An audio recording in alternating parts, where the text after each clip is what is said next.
You've also been going back in time to play some old shit. So at least like once every 3 months, my brain is like, what if you played Final Fantasy VII again?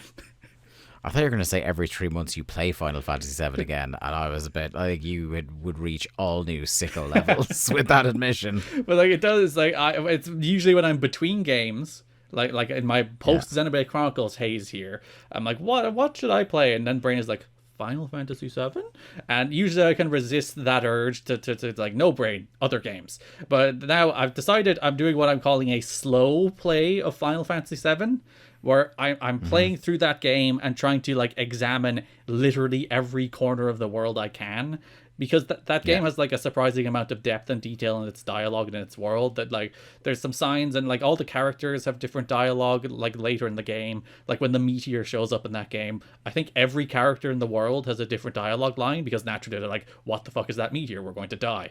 And so instead of like you going to the first town and the person still being like, the shop is over there, they're like, no, meteor, dead.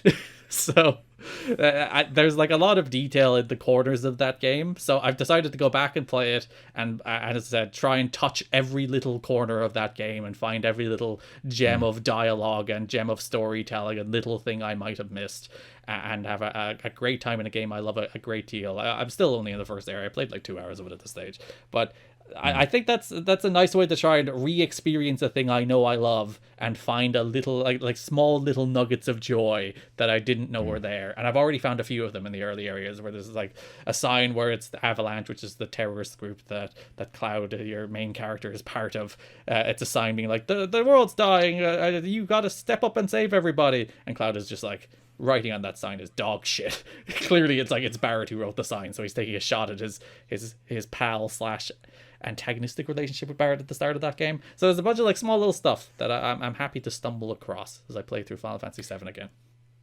Are you saying to me that you don't want to rush out and play the remake? I don't hate the remake as much as Jack does.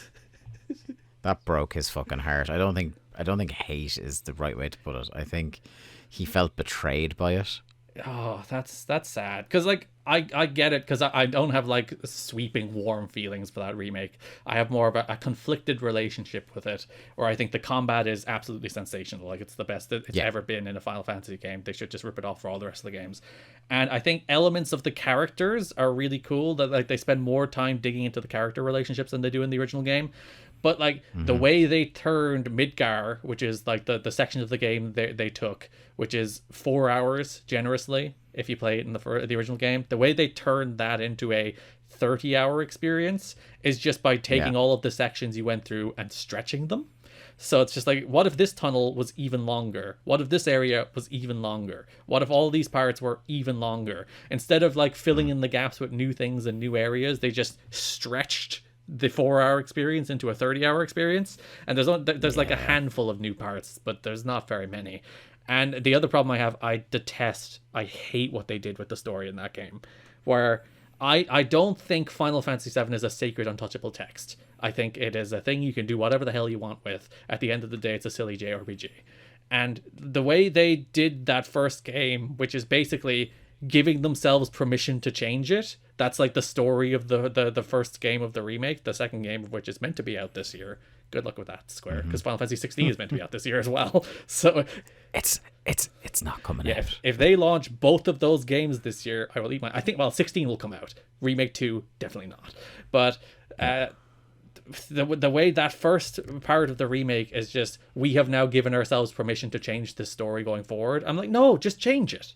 Just make your game. Again, it goes back to the thing where it's like, it's meta and self-aware, and there's this whole thing where the wind forces are stopping the plot from changing and trying to keep the timeline on with the original version.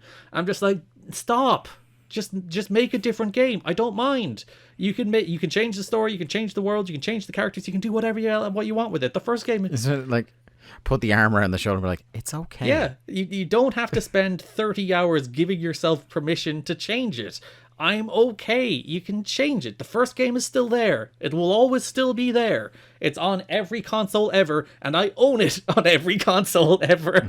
It is. If there is a version of Final Fantasy VII to be bought, I will buy it. So, and if there's a version he doesn't own, let him know, because he will. So yeah, to just change it. Just do whatever you want. And it does at least give you a little bit of hope in the next game that they will just do their game. They won't feel beholden to that original text. But yeah, there's the Final Fantasy VII and unprompted Final Fantasy VII remake thoughts.